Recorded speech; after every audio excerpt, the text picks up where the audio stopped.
What's up, guys? Leyton here for UFC Gambling Addicts. Just before we get into this breakdown, I'd like to say we had a decent, profitable card on the last card, and we've also just done a breakdown for the Contender Series. So if anyone watches the Contender Series every Tuesday, give that a watch. It's pretty decent breakdown, and we're going to keep our own separate scores for the Contender Series and for UFC cards. Appreciate you all and enjoy the breakdown. And welcome to episode 34 of UFC Addicts.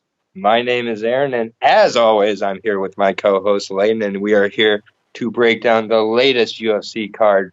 This one coming from Greenville, South Carolina on June 22nd at UFC Fight Night 154. Korean Zombie versus Moicano. And as always, I'm here with my co-host, Leyton. What up, buddy? What's up, bro? Before we get into this breakdown, we just done a Contender Series breakdown. So if anyone's going to be watching that every Tuesday night, we will be doing the breakdown for that every Tuesday. This card, South Carolina, the better Carolina.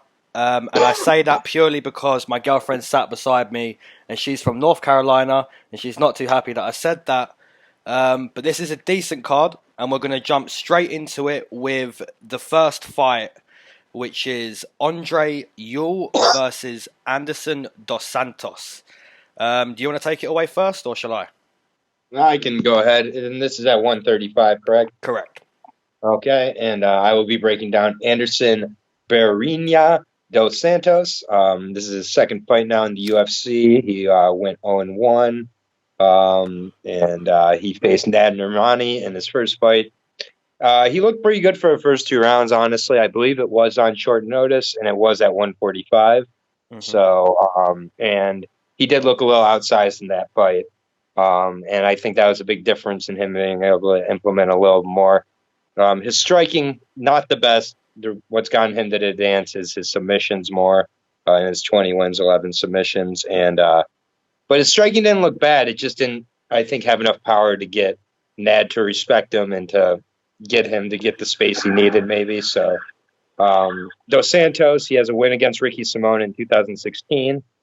He submitted him in the second round. So, definitely not a ton of well-known names on his record, but the Nad Nurmani fight did not make me think this guy doesn't deserve to be here, especially on short notice. Mm-hmm. But he is facing Ewell, who's another guy who is going to be one of the bigger bantamweights coming down from 145. So, again, he may kind of fall into another position where he's just kind of a little bit outsized, outreached, outranked. And I think he could pull off a submission. I really do. That's one of Ewell's weaknesses is his sub-defense. And it's one of Dos Santos' strengths, but I think Ewell overall just has a better game plan, and I'll take Ewell to get a decision. And I'm not crazy about Ewell fighting on the first fight of the night, but it is what it is. Fair play, mate. Fair play. Okay, so Andre Ewell comes into this fight 1-1 inside the UFC. His debut was against Renan Barão. Crazy first round. He was able to survive the submission from Renan Barão, and then after that, Renan Barão doing what he does post USADA, gasses out, and Andre Ewell basically showcased movement and a decent jab.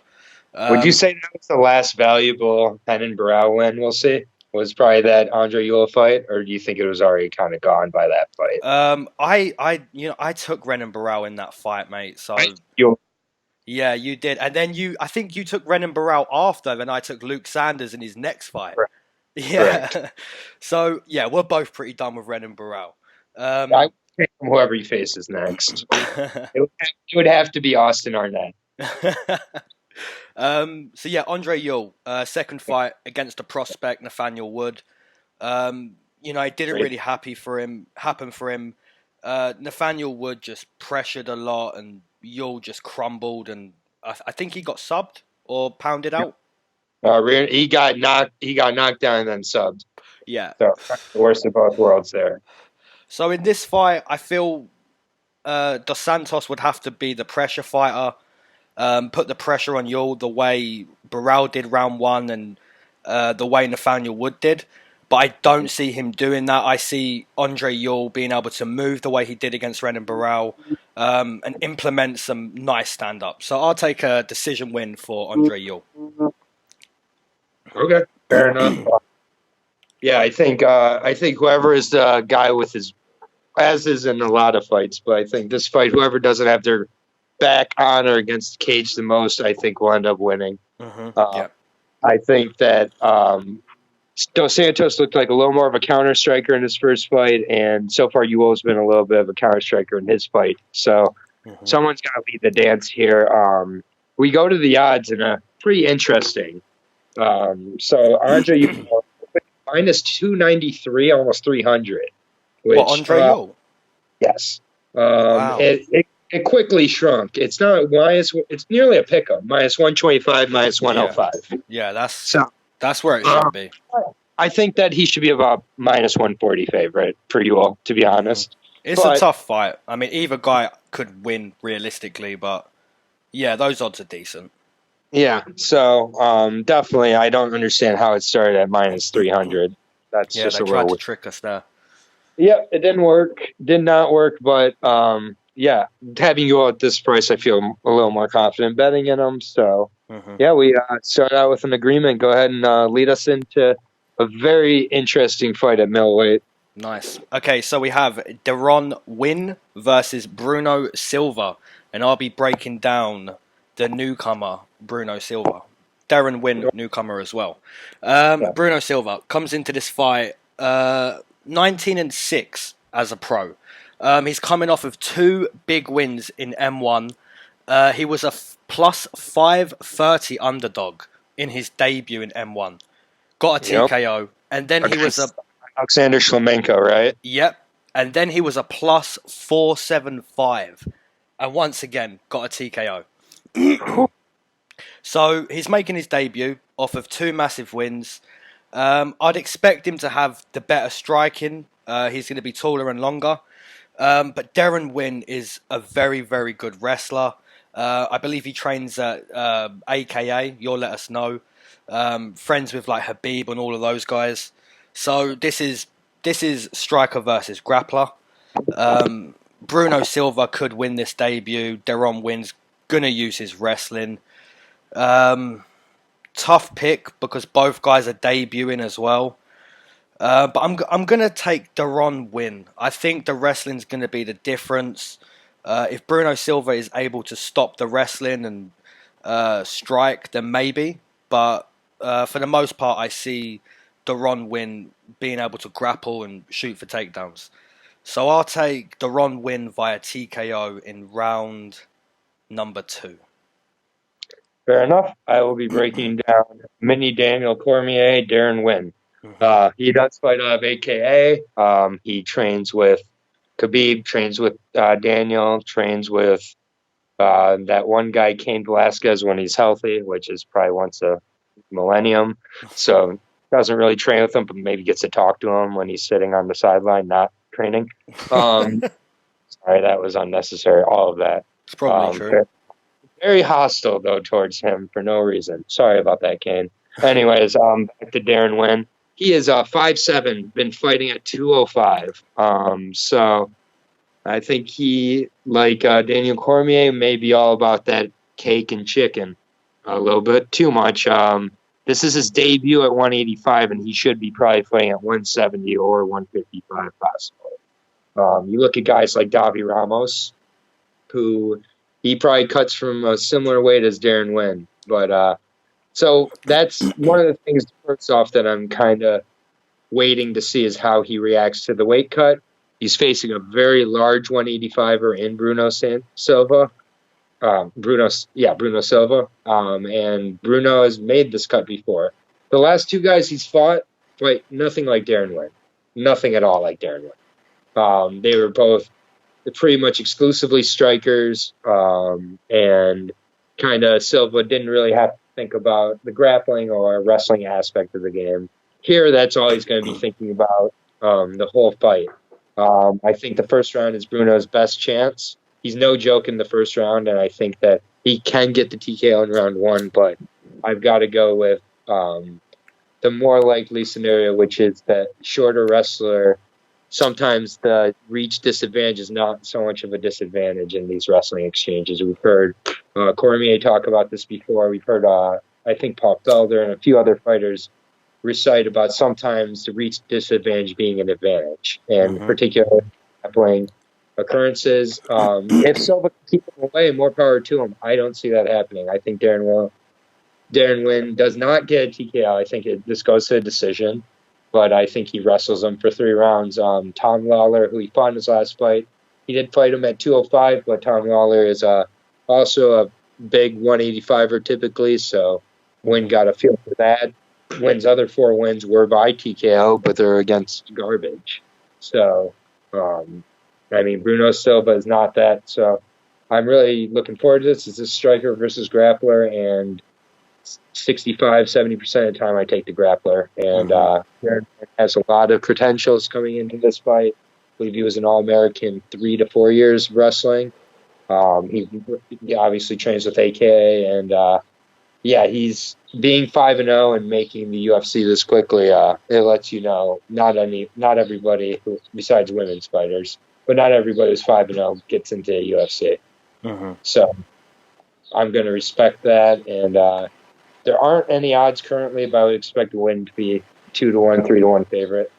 Even with Bruno's last 2. If Bruno is a 400 underdog and a 500 underdog against these guys, I mean, Shlemenko's good. Could he do it again?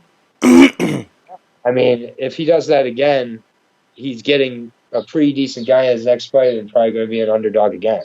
Well, I've just checked, and there's a line for William Hill. Bruno Silva plus 175. Darren Winn minus 220. What did I say? Between 2 and 3? I think 220 is completely on. I'm excited to see if he can do it. I kind of look at Darren Winn as Johnny Hendricks a little bit, which isn't a bad thing, but the thing that held up Johnny Hendricks was the discipline. And probably but Darren Winn, so if those 2 things come into account for Darren Winn, he's going to have a similar problem. And but I'm anticipating that Javier Mendez and AKA have him ready, so decent. Okay, so moving on into the third fight. We have a flyweight fight here, 2 females. Molly McCann versus Ariana Lipski. And I'll be breaking down the English girl, Molly McCann. So 1-1 inside the UFC. I've actually been at both of her fights live. Her debut was in Liverpool. She's from Liverpool. She fought Gillian Robertson, who's one of my favourite female fighters. I think I said that on the Contender Series breakdown too. And somehow Molly McCann was a favourite going into that fight, which is crazy to me. Gillian Robertson, if anyone can remember, subbed her. And then Molly McCann fought secondly in London, which was the Darren Till card. I was at that as well. She fought the Zombie Girl, which was a crazy fight, to be honest. Very back and forth. And Molly McCann was able to get a victory.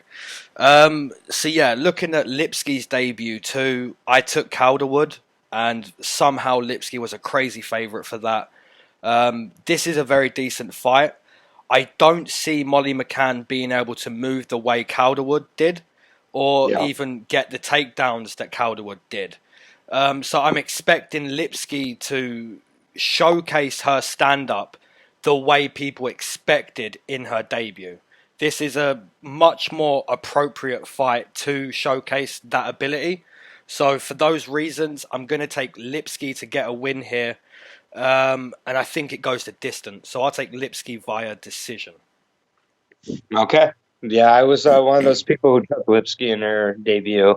The violence queen definitely fooled me when coming in. So she's 11-4 now, 60 KOs, 2 submissions, 0-1. She lost a pretty one-sided decision against JoJo. JoJo just was really active with her combinations and her movement, while Lipski was not. She threw a lot of single shots, wasn't moving all that well, looked a little bit lost at times in there. Looked like she had a classic case of octagon jitters. And the thing about octagon jitters is that I believe they exist. I also believe they can stay with you if your performance is that poor. I don't know what she did in her performance in her debut that makes her not nervous coming into her second fight in the octagon. So I hoping there was maybe some reasons, but yeah, she looked nowhere near the fire she looked outside the octagon in her debut. So we'll see how she responds. I do think the level of competition she's facing here is much more appropriate in McCann. I think it's a good matchup. I'm gonna take Ariane, Ariani. I don't know. I guess I'm gonna take her. I'm actually gonna take her to get the finish round 2. Nice. Yeah, I think she shows a lot more urgency here and confidence. I think her frame and overall power are the difference. And yeah, I'll take the Violence Queen for a decision, but I just looked at the odds, not crazy about these at all. Minus 265 favorite for Ariane Lipski. Wow. So the same, but near the same price as the debut. So they know something we don't. This is in America, so they're both from Europe. So, but I'm not sure how many fights Lipski's had in the States, but that could play a factor. But I'm going to agree with you. I wanted to go with McCann. I won't be putting a lot of money on this fight. Yeah, fair play. I may put a little money on it to end in the distance, just because I'm sure that will give me some decent odds in this fight. But we'll see. But yeah, I'll move us on to the big boys at heavyweight. Very big boys. Between a Jairzinho Biggie Boy Rozenstruik and Alan Crowder. I'll be breaking down Jairzinho. Now 7-1, 6 TKOs. He's 1-0, coming off a second round TKO by head kick and punches against Diaper Boy Junior Albini. The thing about that fight is it pretty much I did pick Albini in that fight. Me too. And it went the way I expected for the first round. Albini took him down within 30 seconds. Almost had a Kimura locked up. He even got his leg over his head. And then, Rozenstruik just kind of stood up. Wasn't a lot of technique. I don't know if you remember. But he just kind of muscled his way out of there while he was in a Kimura and just stood up and then got to the end of the round. Albini, who weighed in at 265 for this fight, had to cut to get to 265, gassed in the second round. And he ended up getting caught with a combination from Chirico, who got to keep the fight on their feet a little bit, and he got the KO. And Chirico has 82 kickboxing fights, so pro kickboxing fights. We know where this guy wants it. He has 6 TKOs out of his 7 wins. He's 7-0. And Albini laid out the game plan you need to implement here to beat Jairzinho. And I think that Crowder can follow that game plan, actually. So, yeah, I'm actually going to take Crowder. I think Crowder gets 1 takedown in each round, and that's going to be the difference in the fight. And Crowder gets a unanimous decision win. Nice. Okay, so Alan Crowder comes into this fight 1 win, 1 loss inside the UFC. Also fought on the Contender Series. Alan Crowder isn't exactly an impressive heavyweight, but he has proven that he's a fighter, if that makes sense. So, looking at his last fight against Greg Hardy, a lot of people, including myself, thought that Greg Hardy would TKO him inside round 1. Crowder took a lot of shots, and he just didn't crumble. The tide was even turning right up until the illegal knee. Crowder was, he was on his way to, potentially finishing Greg Hardy. Greg Hardy was completely gassed. So yeah, I believe it's pretty much the same thing here. You mentioned his kickboxing record with Rozenstruik. I believe Rozenstruik is more powerful and he's definitely a better kickboxer in my opinion. But Crowder has proven that if you don't put him away, he's going to turn it into an MMA fight. It is an MMA fight. He is going to look for takedowns. So it's one or the other again for Alan Crowder. I'll be completely honest with you, Brooks. I had Alan Crowder all week up until yesterday. It's the same thing again. If Crowder can prove me wrong and take the shots and turn it into an MMA fight, which it is, then probably gets the decision or even finds a sub. But Rozenstruik is a very good kickboxer and he's very powerful. So I'm going to take Rozenstruik to be able to do what Greg Hardy couldn't do and get a TKO in round number 1. Okay. Yeah, I think that's a fair disagreement there. Completely fair. I understand your side completely. Just rewatching the Albini Rozenstruik fight, I did not realize how correct I was in my prediction, even though I didn't pick the winner. But it went exactly the way we expected. And Albini has just found a way to snatch defeat from the jaws of victory several times now. And Rozenstruik was pretty tired in that second round. He didn't move a lot, and he still found the right shot. Stunning KO from a head kick, in all honesty, either. He had to follow up on the ground with some ground and pound. And I mean, he put him out, but it wasn't a KO. It was a TKO for sure. And he was tired, and he's 240. Crowder, I think, comes in close to the heavyweight limit. So, again, Crowder's going to be the bigger guy. He's a more complete MMA guy. And, yeah, I just think that this is now kind of the second fight in a row where Crowder's going to have a very similar type of camp. Maybe Rozenstruik kind of have a similar camp, too, with Albini and Crowder being similar types of guys, too. But we'll see. So you have to pay. Yeah, I'll take him. Yeah, minus 2. Wow. Minus 230 for Jairzinho. So, plus 190 for Crowder. Plus 180, yeah. Plus 180 for Crowder. Very decent. Yeah, I'm happy to take a shot there. Yeah, well, like I said, I was very back and forth all week. I was with Crowder for quite a few days, but breaking this fight down, it looked like the same thing.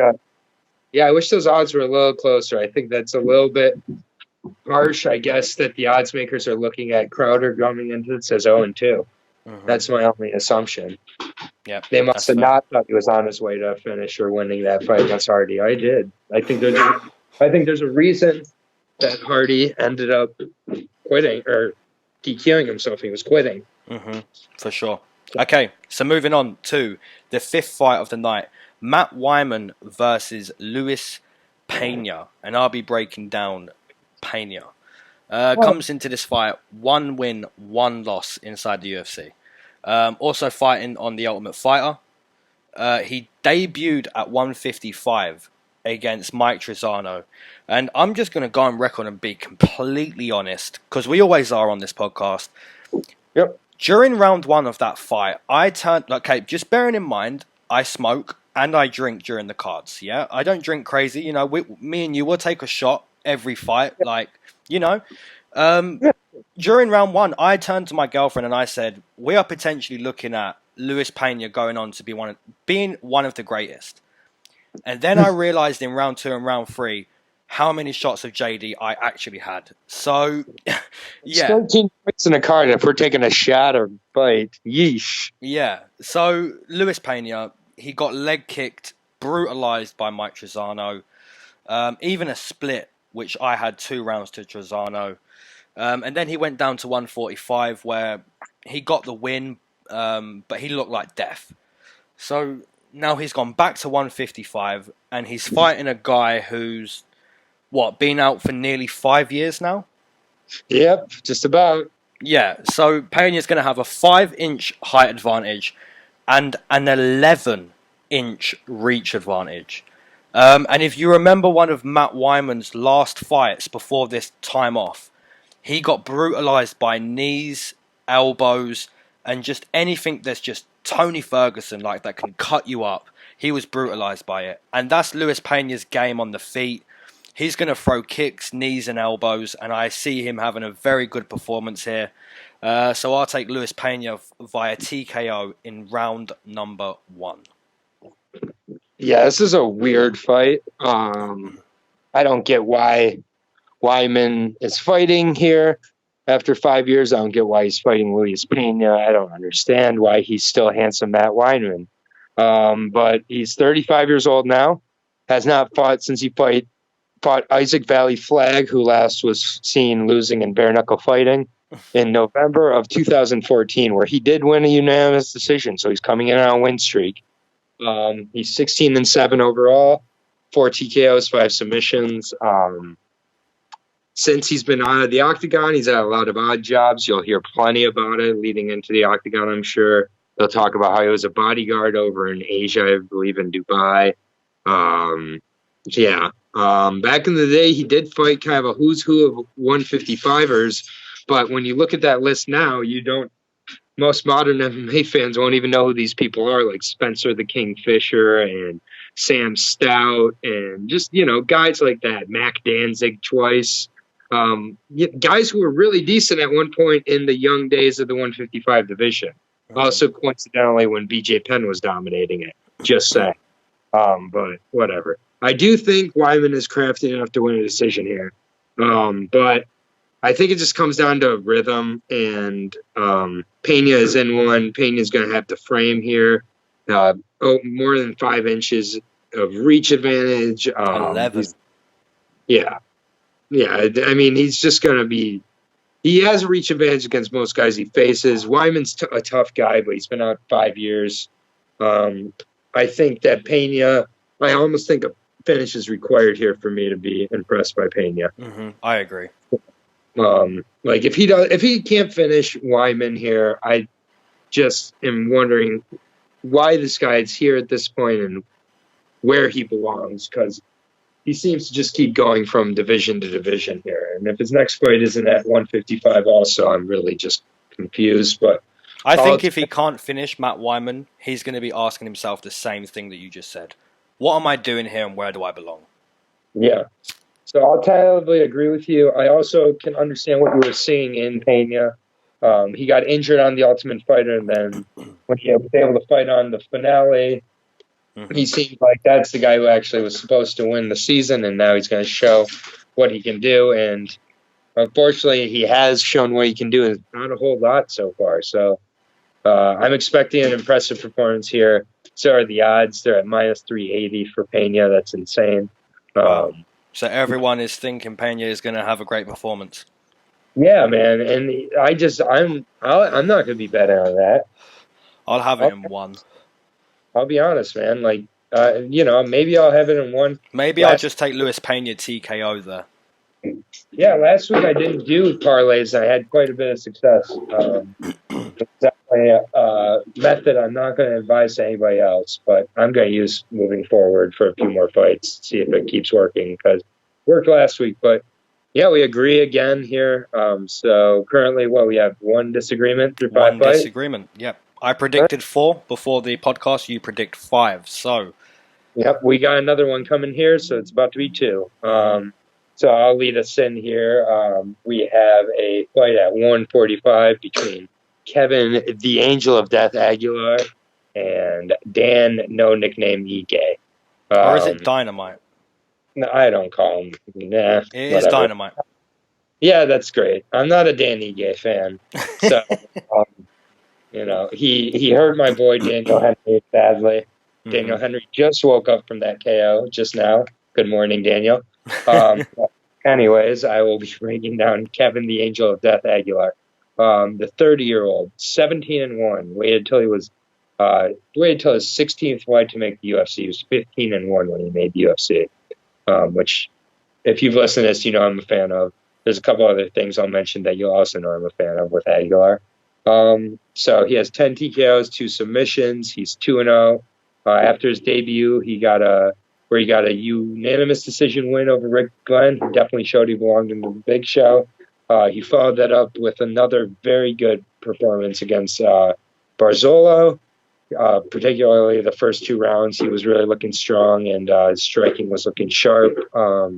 He did fight a way more technical fight there than I've seen him fight, so that really made me happy. And towards the end of the fight, kind of looked like he was just looking at the finish line a little ahead of time. Maybe lost that 3rd round to Barzolo, but still won his division. His takedown defense looked good. His strikes looked good. And so I think that he's in for another tough 15 minutes here with Ige. I do see this being a war. Aguilar is from the Contender Series. He was a winner on that. He had a war with a good guy, actually, in Joey Gomez, who was able to get him down a few times with his grappling, but Aguilar did enough with the striking and kind of his overall win to get the split decision. Then with the a late injury to Arnold Allen, that's how he got into the UFC. He's taking advantage of his opportunity. He's got some really good experience outside of there, which I think has led to the good performances in the UFC. His LFA fight with Damon Jackson and Don Lee are both really good fights to check out if you're kind of looking for what kind of guy Aguilar is. He's not the fastest 145er. He's not the strongest 145er. He's not the sharpest 145er, but he's just a fighter, man. And he fights legit competition. He's got a hell of a focus to him. I'm going to take him here to have another decision win, but I think it's going to be his best performance so far. And it's a tough guy he's fighting in Ige, but I think that he's able to be the more active guy and put the pressure on him more and avoid the takedowns. Nice. Okay, so Dan Ige comes into this fight 3 wins, 1 loss inside the UFC. Also fighting on the Contender Series. I was actually at his last performance, which was in London against your boy Danny Henry. I took Dan Ige that night, and it was a very quick TKO by Dan, and the whole arena pretty much didn't like it. There was a lot of people for the early fights. So yeah, looking at this fight, it's a very decent fight. Kevin Aguilar showcased great takedown defense against Barzola. Not just that, but he was able to implement his jab and just beautiful hooks and good combos to keep Barzola away from him. So I think Dan Ige, if he wants to shoot for takedowns here, he's going to have to hurt Kevin Aguilar, make him respect the power, and not just look for takedowns naked. You know, set him up, throw some combos, and even get into a firefight a little bit with Kevin Aguilar, because both guys are very well rounded. Kevin Aguilar was held on his back for some time in the Contender Series, and we haven't really seen him taken down since. So yeah, this is 2 145ers who are very good. I see paths to victory for both guys. But yeah, you called it, you know, weeks before this breakdown. You love Kevin Aguilar. I've gone against him in his last 2. And he's proved me wrong a couple of times, and if he proves me wrong again here, then credit to him. In all fairness, he has got the odds with him this time. But I'll be taking Dan Ige. I think he's very well rounded. And if he's able to keep Kevin Aguilar guessing with the strikes, the takedowns will come. So I'll take Dan Ige via a very close decision win. Yeah, I think Ige getting into a firefight with Aguilar could not sound like a worse game plan. Mm-hmm. I think that Aguilar is definitely one of the last guys at 145 that I'd want to get into a brawl or get into a firefight with regards to strikes. He will stand right in the pocket. He will get hurt, and he'll keep throwing. Well, Dan Ige, he can't use the same strategy Barzola used. Barzola was pieced so much at a distance, and every time he tried to close the distance without strikes. In Barzola's defense, never have I seen Kevin Aguilar be that technical. And then after the fight, Aguilar, again, a lot of times through my breakdowns, I listen to the post-fight interviews. I think that you can get a lot from them. And he really talked about, he's like, I know that, you know, people are used to being more exciting thrown down there, but I had to be a technical, tighter version of myself tonight. Yeah, he was very, very good in that fight, man. Very intelligent. I think waiting till his late 20s to make the UFC, as opposed to a lot of these guys who get here at 21, 22 and don't really know what they're doing yet. Haven't handled the adversity, but we'll see. As you know, the odds are with Aguilar at minus 140, plus 110 for Ige. I think that's fair. That's very fair. I'd expect them to get even a little closer. Maybe Aguilar's price drops a little bit. You can get a bit better of a price on him closer to fight night. But yeah, that's my thing. I'm waiting until fight. That's a great fight. It's a really good fight. That is my fight of the night pick. Not that we're there yet, but that's my fight of the night. Decent. So I'm looking forward to that one. And in the next one, I'll be cooking my steak because it's between Sori Kondo and Ashley Spider Monkey Yoder. The best thing about Yoder is her nickname, the Spider Monkey. 31 years old now. I don't know why I'm feeling so, spicy today, as they say here in the States, but I didn't mean to be so offensive to Ashley there. That was really unnecessary. She's not a bad fighter, just hasn't had a great run in the UFC.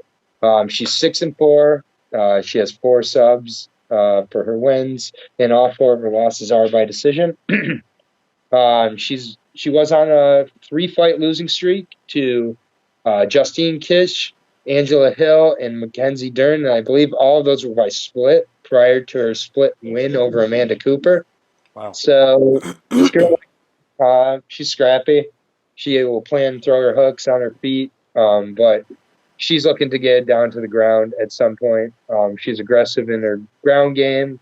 I think that she can hurt Kondo on her feet, and I'll take Yoder to get a sub in the 3rd round on a tired Yuri Kondo. So I'll keep it short. Ashley Yoder by 3rd round submission.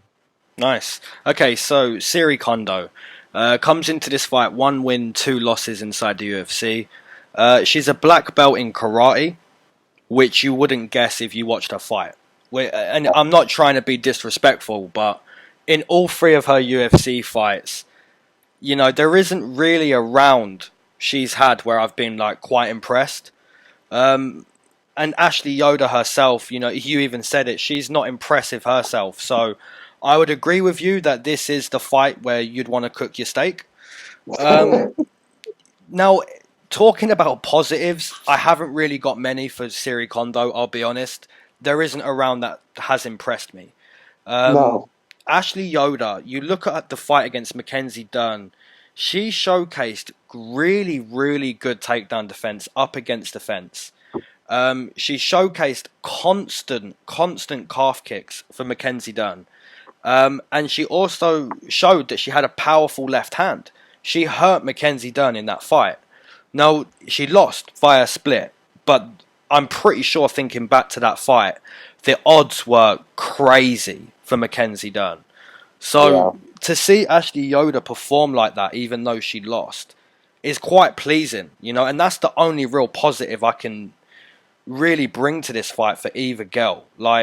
Either girl can win because they're both disappointing, but going based off of recent happenings, I think Ashley Yoder, if you lose here, man, you should really be disappointed in yourself.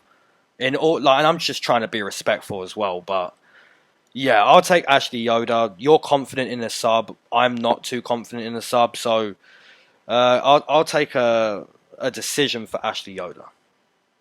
Yeah, Yoder's training over at Extreme Couture for this fight, so I assume she was probably helping Jessica I prep for her title fight. So probably got some good rounds in, good grappling camp, and yeah, I just think Yoder. Yeah, I'll take. I have it in the 3rd round, so I think it's a little bit of an exhaustion, but yeah, it's a pick 'em -115 each way.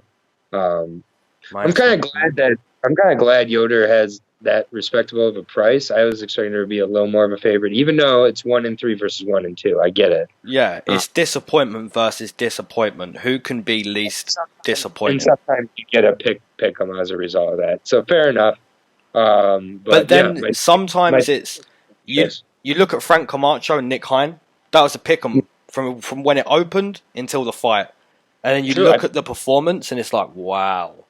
Yeah, I picked Nick Hein. Yeah, I picked Frank Camacho.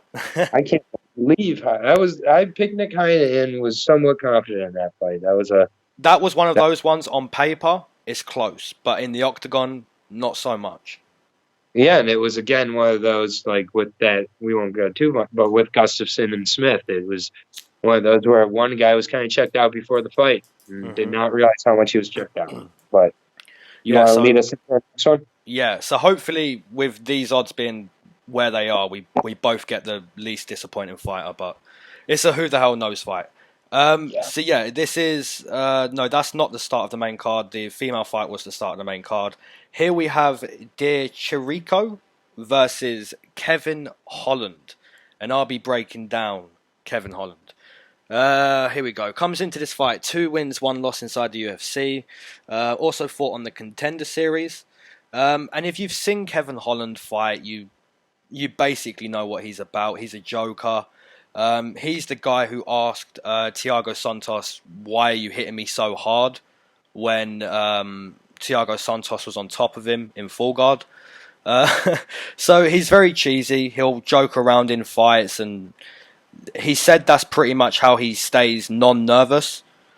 Yeah, I believe he's also a brown belt, which we've seen in the grappling exchanges outside of the UFC, and even against Mearshart. He's 185er. He doesn't cut much weight. So in the Mearshart fight, we both thought that the size of Mearshart and the grappling would be the difference. It was. And it was. It really was. But Lost that fight. yeah, Kevin Holland, he done very well in the scrambles. And I just think if Mearshart had a bit more gas, it would have been the difference. And that's basically how I see Kevin Holland losing at the moment. We saw Thiago Santos so much bigger and so much more powerful, and that's the only real way I see Kevin Holland losing at 185. You know, he doesn't cut any weight for it. So yeah, it's just going to be guys who are more powerful with strikes, maybe getting a finish against Kevin Holland, or guys who are able to outpower him in the clinch. Having said that, he has a nasty body kick, and he has decent jiu-jitsu. So if you're not like a really high-level guy at 185 on the mat, he can, you know, roll with you, you know, and he showed that against Mearshart. So yeah, he's got an opponent here who's quite well-rounded. But I expect Kevin Holland to get the job done. You know, I believe Mearshart could have even been a tougher contest than this. Definitely. But yeah, so I'll take Kevin Holland, and I'll take him to get a TKO this time. I think he gets a TKO in round number 2. Yeah, I think the UFC really likes Kevin Holland because coming off of a robbery of a decision, he's getting a guy who really he's going to be allowed to have a showcase of his skills, because Alessio is not going to be looking for takedowns. That's not been Chirico's game, at least not since being in the UFC. He's 12-2 overall, 5 TKOs, 4 submissions. Shocked he has 4 submissions. Shocked. I guess Italian regional MMA, maybe not the best jiu-jitsu. But he's 3-2 in the UFC. He's currently on a 2-fight winning streak. He has very good wrestling, or very good stand-up, and his wrestling that he does use is for a defensive purpose to keep the fight on the feet where he prefers it. So, yeah, with Kevin Holland, he has a willing participant for a stand-up battle. So I think one of the potential difference makers in this fight is which fighter decides to mix it up first and most often. I think that Alessio will look to wrestle maybe, but it's just as a way to keep Kevin Holland off guard. And I'm not sure that's going to be an effective approach. So I actually see Kevin Holland snatching up a submission at some point in this fight. So I think a lot of people are expecting Kevin Holland to win. A lot of people are picking a finish, probably by TKO. I actually think he could snatch up a submission. I think that Alessio is going to wrestle more than usual here, maybe after seeing the Mearshart fight and feeling there's a hole. And I think maybe on his entry, he leaves his neck out there. Holland has those long arms. I think he could snatch up a guillotine or a Darce choke or something like that. I also think he could submit him. And a lot of, I don't know. It's just a feeling. It's not. I know that's not the best way to put it, but yeah, I got Kevin Holland, and I'll do second round as well, but I'll say submission. So, yeah. And the odds? Yeah, I think that. Yeah, the odds are with Kevin, as I thought. Yeah, minus 230. So ooh, that's a steep one, a little. Pretty heavy for a guy on a 2-fight winning streak with some legit power. And a guy that just jokes around to stay non-nervous. Like, right. Wow. Okay. I'll bet. Yeah, I mean, Kevin Holland claims that he wants to put on a show, though, also. So he has an opportunity to do it here. So this may be the UFC's way of testing to see if he's a guy or if he's not. So decent. Okay, so next fight. Andrea KGB Lee versus Montana De La Rosa. And I'll be breaking down KGB Lee. Okay, so she comes into this fight 2 wins, 0 losses inside the UFC. She's one of my favourite flyweights currently. She's a 3-time amateur world Muay Thai champion. She's a national Golden Gloves boxing champion. And she's a 2-time Brazilian Jiu-Jitsu world champion. She has great movement and her judo is world class. In my opinion, she's just so well-rounded, very well-rounded 125er. The only thing I don't know about her really is how strong is she? Like, as far as technique goes, she's brilliant, but how strong is she? Because I only see Montana De La Rosa winning one way. I see her being able to clinch and being far stronger, getting a takedown, avoiding Andrea Lee's submissions, eventually taking Lee's back and subbing her. That's the only way I see Montana De La Rosa winning. Now, that's my only question here is how physically strong is Andrea Lee? Because her technique is perfect. So, as far as probability goes, I'm with Andrea Lee here, like 90%. I think she's able to move, use her Muay Thai, knees, judo, everything. Anything she wants to do, I see her being able to do it.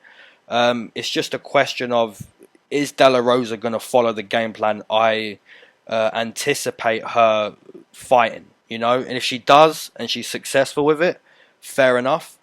But if she wants to strike with Andrea Lee, I'm very happy to see that fight. So, yeah, I'll stick with KGB Lee via decision.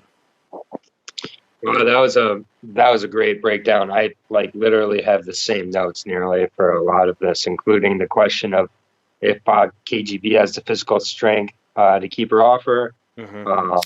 One other thing I just want to mention about Lee is her husband, I think, just got rearrested for domestic abuse, and I believe got extradited to Florida. So I believe that happened like a week or two ago. So that's happening in the middle of her training camp. Wow. And it has to do with her. I mean, it's a domestic abuse between her and her husband. So Jesus, that's got to be a little strange. It's not the first time. I mean, Rachel Ostovich had her incident with her husband, and then that happened around the fight. She lost the fight. But either way, I think that you got to question the focus of Lee and the distractions coming in here.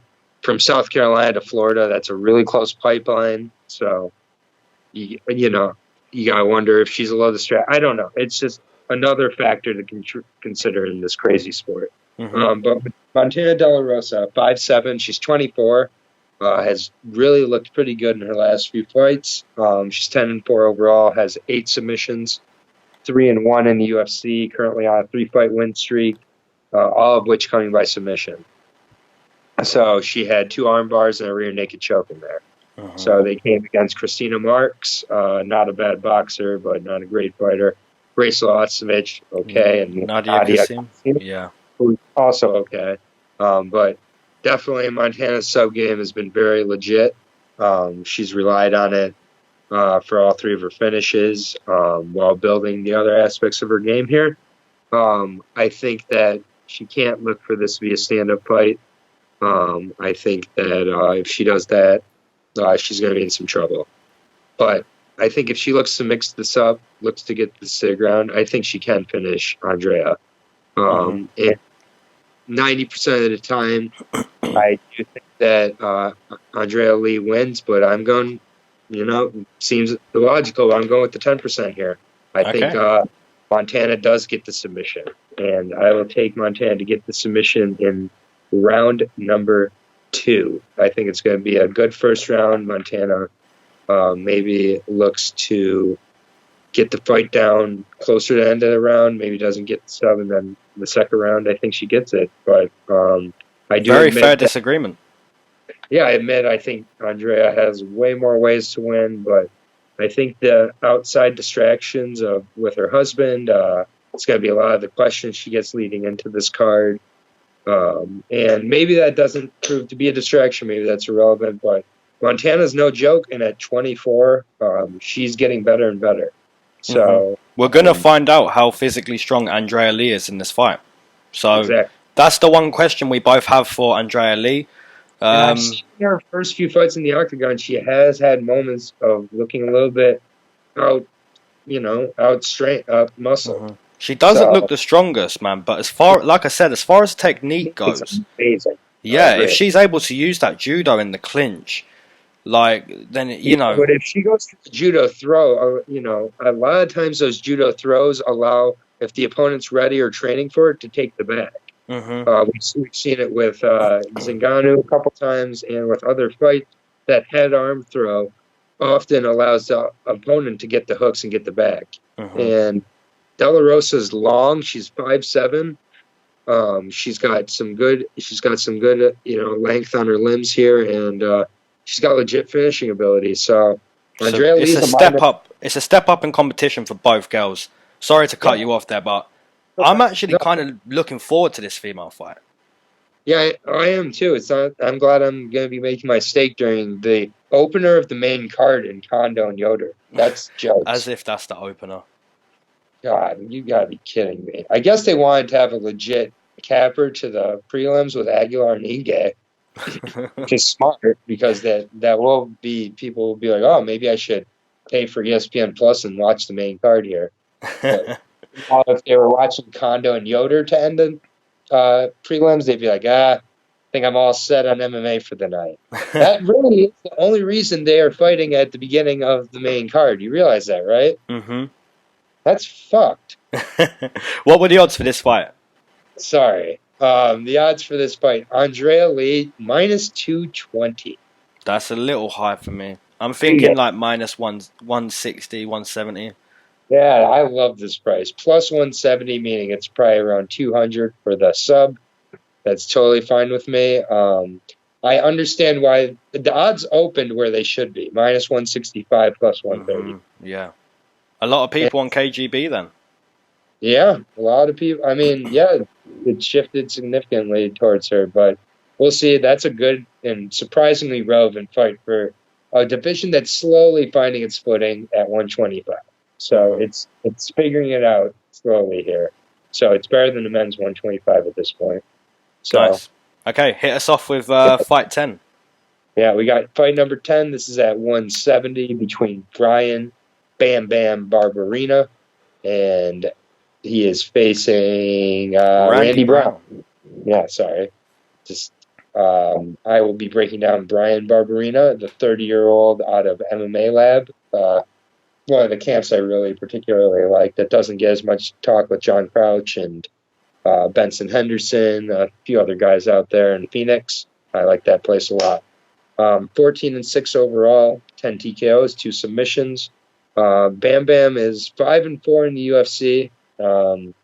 His notable wins being Warley Alves and Sage Northcutt. So Sage Northcutt at one point was a decent win. It's getting less decent by the fracture in the face. But he had a good Barberena had a good last fight with Vicente Luque. That was on short notice, and he nearly won that fight, but he was put away and pretty roughly in the third round with 5 seconds to go. Yeah, that was a great fight. That being said, hopefully he took the time off to make the adjustments he needed to, and he was able to recover from pretty rough knockout and overall fight. But both these guys are coming off rough KO losses. That being said, I think that Bam Bam's was a little rougher than Randy Brown's, which was a little more just shocking and embarrassing against Nico Price when he landed a hammer fist from the bottom and knocked him out against the cage. And I just think that Randy Brown doesn't like a dirty, crowded fight. Randy Brown likes to have space, likes to be able to muscle out athlete you like he did against Mickey Gall. He likes to be able to be the one to dictate where it goes. And Brian is about that dirt. He's about that crowding. He's about not allowing you to decide where it goes, but him beating you to the punch and beating you to that clinch. So I think Brian's going to have a really successful fight here in doing that. And I think he finds a way to get a finish of some kind in round 2. I'll say Randy Brown suffers a second straight TKO loss. So I'll take Bam Bam by TKO. round 2. Nice. Okay, so Randy Brown comes into this fight 4 wins, 3 losses inside the UFC. This is an interesting fight. Very interesting fight. Yeah, you highlighted the TKO loss to Randy Brown in his last fight. Yeah, he was the guy who got the hammer fists from the bottom. Crazy finish. Square. Yeah, so Randy Brown, purple belt. I believe he's still a purple belt. He has good boxing and even looks for his own takedowns, like against a guy like Mickey Gall, who's a brown belt. Randy Brown was able to take him down and beat him up. I believe it was round 2, or it could have been round 1.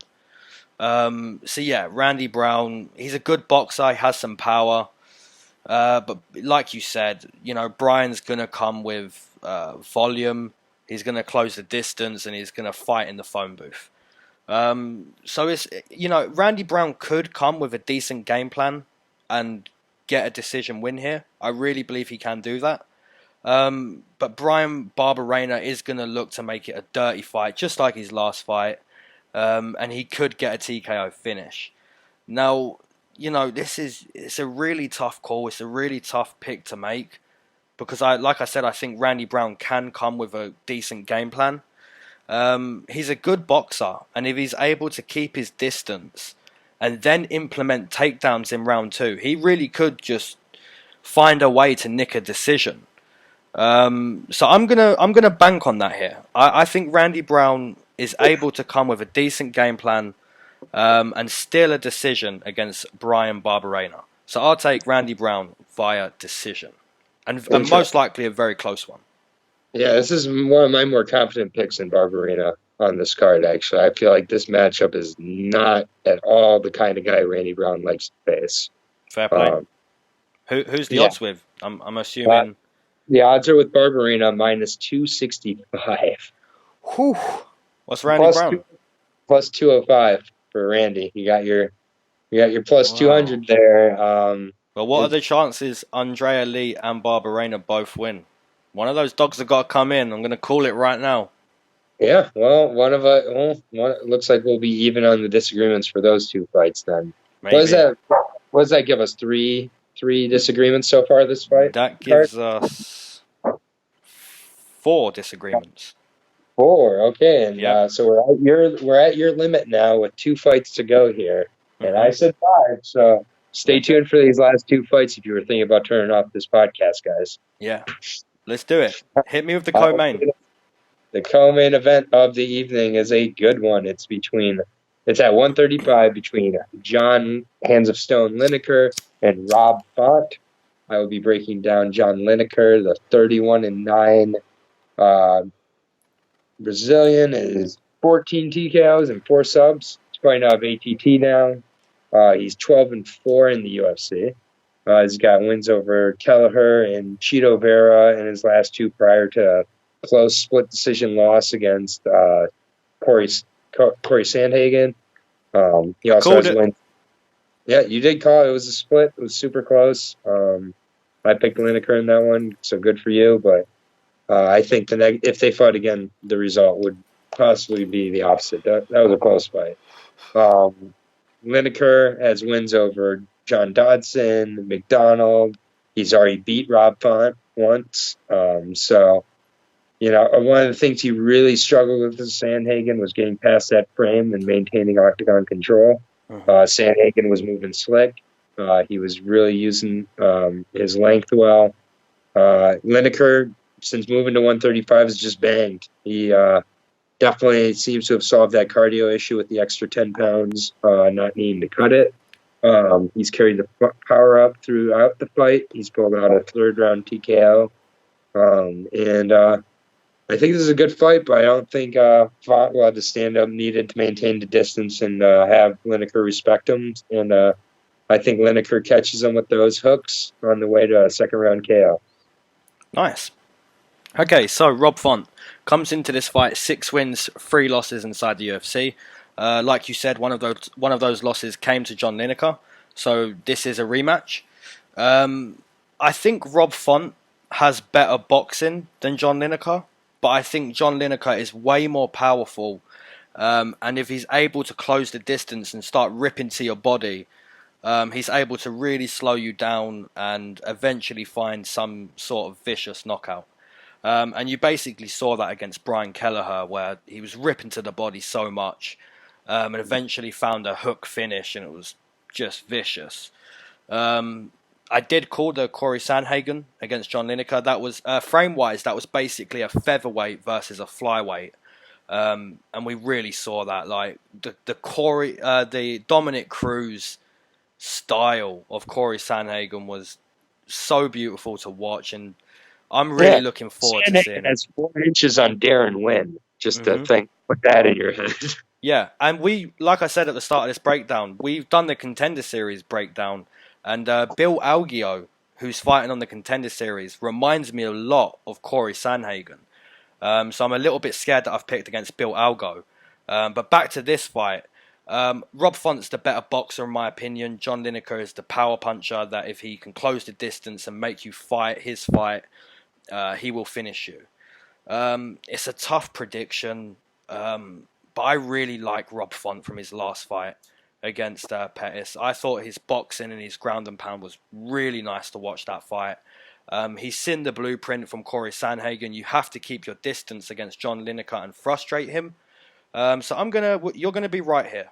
We're gonna disagree. This is 5 disagreements. I think Rob Font is able to get a late TKO in round number 3. We may have 6 disagreements on this card then. I'm getting a little worried. This was not what I was anticipating disagreeing on. Yeah, well, that's a disagreement. Who are the odds with there? Lineker has minus 190. Jesus. Yeah, he opened at minus 270. What's Rob Font? He's plus 155. Oh, that's decent, man. I'm going to definitely stick that in a double. And Randy Brown, I'll stick him in a double too.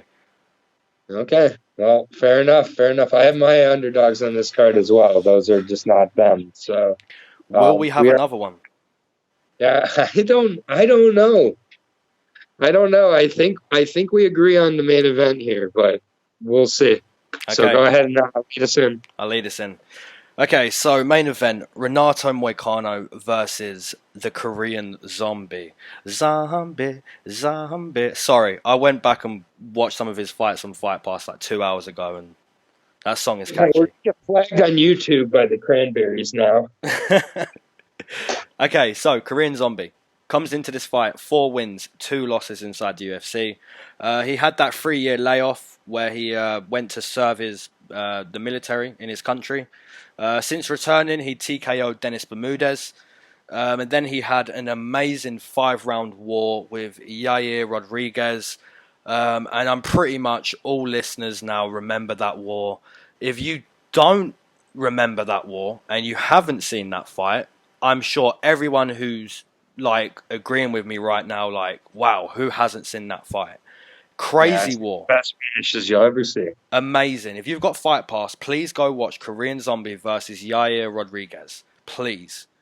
Okay. So, yeah, the Korean Zombie. He's looking to brawl. He's looking to, brawl with you. And if you fight his fight, he's probably going to TKO you.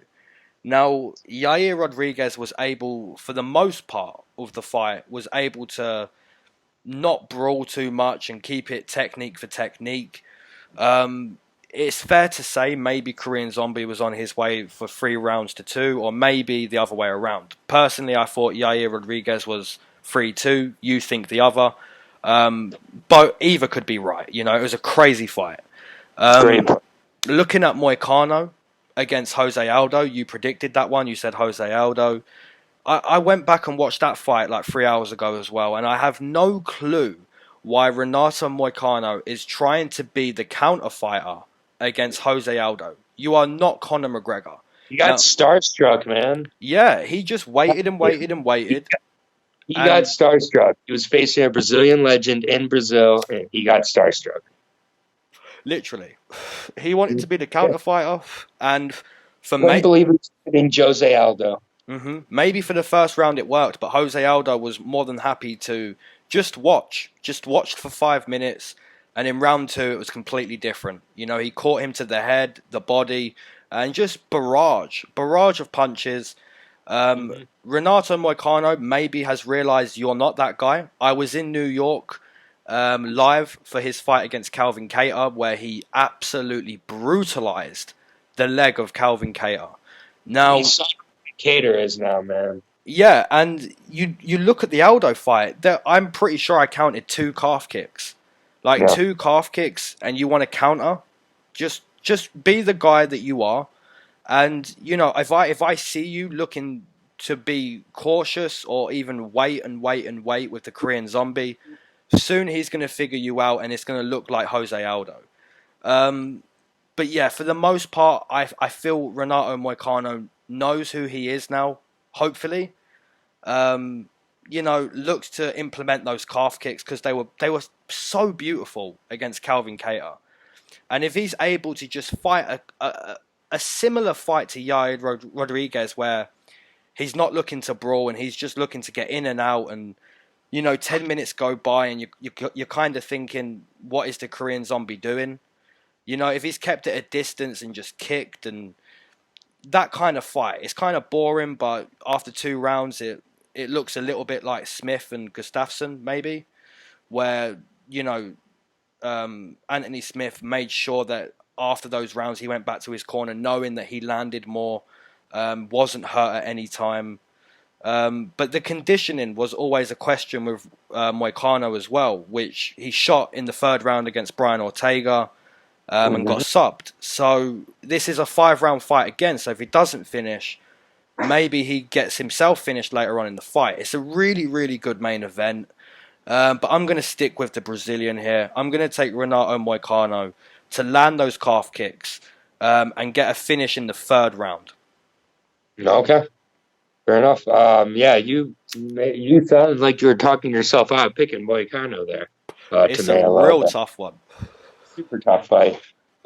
So I'll be breaking down the Korean Zombie, aka Chan Sung Jung, 31-year-old now, 14-5, 4 TKOs and 8 submissions, 4-2 in the UFC.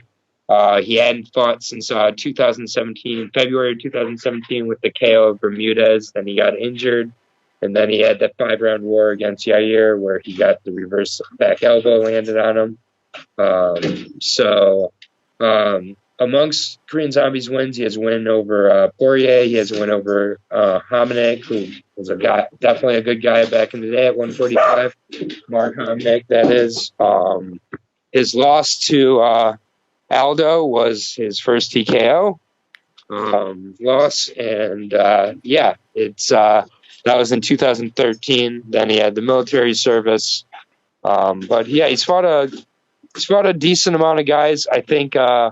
I agree with so much of your breakdown of Moicano and the holes in his game that you are worried about. And they're also kind of the holes I'm worried about. Mentally, I think he's got some shortcomings at times. Really showed in the Aldo fight, also showed in the Ortega fight. Cardio-wise, there's some questions. And just overall, if he knows the kind of guy he is, trying to be a counterpuncher against Aldo was a big mistake, I think. I think that the route that Zombie has to go is to not give Moicano a lot of space, try to push the pace. The Zombie does not have cardio issues for sure. So I think the later rounds could really belong to Chan Sung Jung if he gets there. So I think grappling is pretty close, but I'd give a slight edge to Moicano. I think the key has Moicano taken his time to shore up the shortcomings in his game. This is a close matchup. I think it's going to be a close decision. And I'm going to take Moicano barely. I've been back and forth on this one. Didn't have a winner written down in my notes. I would not be at all surprised if Chan Sung finishes this in the 4th or 5th round. I think those rounds are where Moicano, if he hasn't really focused on his cardio and being ready for a main event fight, are going to come back to bite him. So I'm betting that he does or does enough in those first 3 rounds to win the fight, frankly. So I'm not super confident in my pick, I'll be honest. And part of that is I've gotten the last 4 main events wrong or something. So No, who did we got? Henry Cejudo. okay. Oh yeah, I got that one to break it. Okay, good. Yeah, I did get to good point. But either way, I mean, I'm leaning towards Moicano, nowhere near what the odds are leaning him at, which is minus 225. That's a little steep as well. Some of these odds on here are very steep this week. Some weeks they really nail it and make it hard to find where you can potentially make some money. Other weeks, I don't think they make it too hard. And I think taking a shot at Korean Zombie is completely legitimate here. I think Randy Brown, Rob Font, and Korean Zombie, even De La Rosa, all those odds for underdogs, you know, at least one of them's going to come in. Yeah, and I think a few come in. Looking at the rest of the card, Crowder is almost a 200 underdog against a guy with 1 win who was gassed after 2 rounds. You know, I mean, Molly McCann is a plus 200. You've got some places to make some money. And judging by how generous these odd makers are, you mentioned with Winn, he was what, a minus 220? Yep. Bruno Silva, like plus 175. Yeah, he's shown he's not afraid of being an underdog already. So, yeah, I already said my fight of the night, which is Ige versus Aguilar. Do you have a fight of the night? I'm gonna say main event delivers for 3 rounds. So I think if the main event is fight of the night, I think that means the Zombie won. Maybe. I know that seems like a weird way of judging. I just think if Moicano wins this fight, he needs it to be kind of quote unquote boring. I think he needs to avoid the brawl, know who he is, know that you're not the counter fighter, and just, you know. You think you can avoid the brawl and fight his kind of fight and have the people saying that's fight of the night? That's very interesting. For the most part, this is how I see it. You predict a decision, so if Renato does what I think he's going to do for the first 2 rounds, it could get really crazy. And if he survives being finished, we could have a very tricky decision on our hands, depending on how the 3rd round goes. But that doesn't take into account a 10-8 round. And if there's a 10-8 round, I don't see Renato lasting. But we are both going to go Renato. It's a very tough main event. Yeah, and I've enjoyed this breakdown. Yeah, this has been a good breakdown. Hopefully you guys checked out the Contender Series breakdown and everything like that. But I'm looking forward to this card as most cards. But and what's the next card? The next card after this is on the 29th. It's the next week. It's Ngannou versus Dos Santos. And my boy Vince Pichel is on that card. Yeah, Vince is fighting my boy Roosevelt Roberts. So rip. Sorry, buddy. We'll see. We start. Yeah, that's true. We will see. That I like that guy. But until next week. I don't got much more to say. Enjoy the fights, everybody. Thank you for the continued support, the continued listens. We appreciate all the comments, even the weird ones, like people who claim that they're not listening when they've made comments multiple weeks. You guys are all weird in your own ways, including us. So don't take that as an offense. I'm fucking weird as shit. So I appreciate all of it. Thank you, everybody. Enjoy the fights. Comment below for the giveaway. The giveaway is on for the Contenders Series. You just have to get the whole card right. So, no big deal there. But besides that, thank you, everybody, and I am out. Sorry for the few barks and scuffles. I had 5 dogs here, so there's a little background noise. Fuck yourself. Yep, appreciate you all, guys. For betting talk, we always respond to the betting talk, so smack your bets down below. Any discussion, we'll reply all the time. Even if it's negative, we reply. I reply to all of them from my personal account. Aaron Brooks, I reply to all of them. So we love you all. Peace. We love you all. Peace out.